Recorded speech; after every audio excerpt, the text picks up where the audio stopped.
ជាបឋមសូមចម្រើនពរលោកគ្រូនិងសួស្តីដល់សិស្សនិស្សិតទាំងអស់គ្នាថ្ងៃនេះអាត្មានឹងបង្ហាញទៅទៅ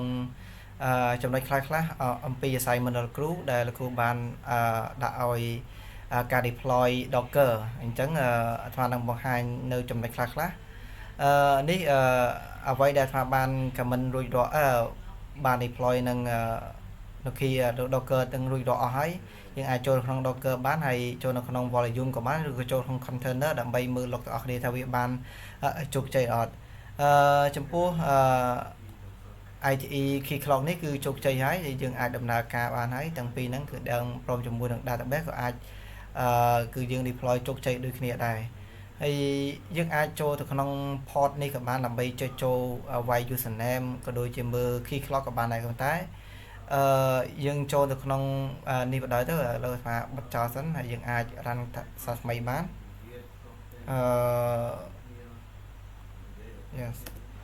តមកវានឹងចូលនេះសារថា login រួចរាល់ហើយទៅយើងវានឹងចូលប៉ុន្តែមុនដំណើរការវានឹងឲ្យយើង login នៅ username និង password របស់ key clock ហ្នឹងឯងហើយនេះគឺជាកូដដែលអាត្មាបាននេះយើងឃើញហើយតើតើជាមួយនឹងវាមាន config ជាច្រើនដូចជា volume network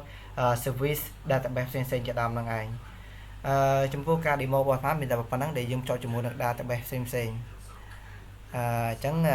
ចំពោះការបង្ហាញនេះមានតែប៉ុណ្្នឹងការចូលរួម